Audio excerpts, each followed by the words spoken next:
বাংলা চলচ্চিত্রের পর্দায় আসছে এক অভিনব উপস্থাপনা, কাল্পনিক। প্রতিটা মুহূর্তে থাকবে চমক, থাকবে টান টান উত্তেজনা। ইতিমধ্যে ফিল্ম ফেস্টিভ্যালে প্রশংসিত এই সিনেমা ছুঁয়ে গেছে অনেকের মন।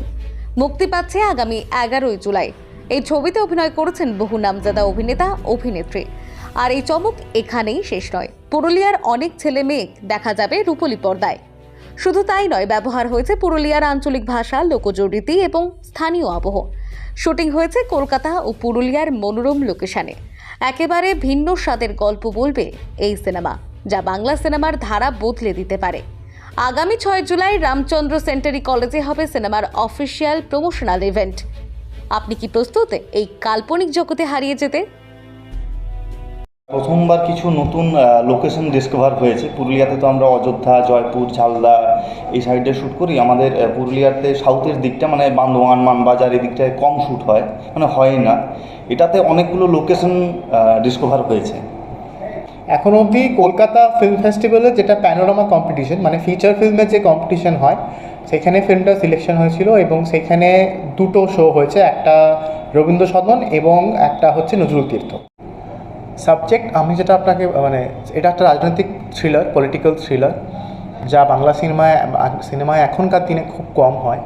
তো সাবজেক্টটা হচ্ছে যে আমাদের বর্তমান পলিটিক্যাল যে প্রেক্ষাপট, তার উপরই বেস করে ফিল্মটা করা হয়েছে। এবং আমি যদি গল্পটা পুরোটা আপনাকে বলি তাহলে সাসপেন্সটা হয়তো ব্রেক হয়ে যাবে, যেন কোনো স্পয়লার আমি দিতে চাই না। তো হোপফুলি লোকের ভালো লাগবে এবং সবাই দেখতে যাবে থিয়েটার। পুরুলিয়াতে শুটিং হয়েছে এখানে 50% এবং 50% শুটিং হয়েছে কলকাতায়। চেনা মুখ এখানে রজতাভ দত্ত, অবভিয়াসলি আমাদের খুবই একজন ভেটারান এবং স্টলওয়ার্ড অফ বেঙ্গলি সিনেমা।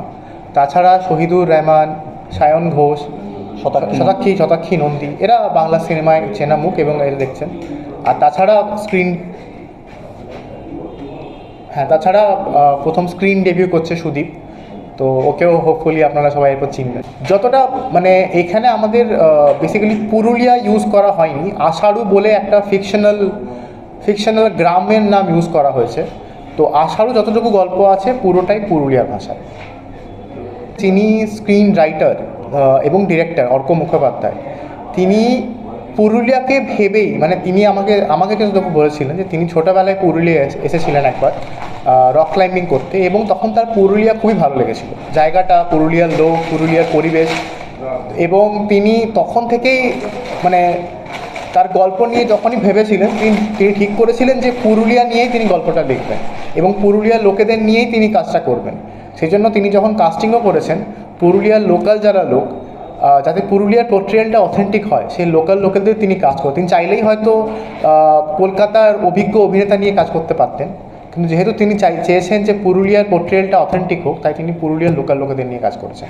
আশাবাদী। আর তাছাড়া যেখানে আমরা শ্যুট করেছি, আমি জানি না আপনারা কতটা জানেন, কিন্তু লোলারা যে গ্রামটি, আমি অনেক ছোটোবেলা থেকে, আমার নিজের বাড়ি পুরুলিয়া টাউনে, কিন্তু আমি ছোটো থেকে গ্রামে যাচ্ছি এবং গ্রামে বহুত দিন থেকে কিন্তু থিয়েটার, যাত্রা, নাটক এর কালচার আছে এবং তারা সিনেমা নিয়েও তারা ইনভলভ।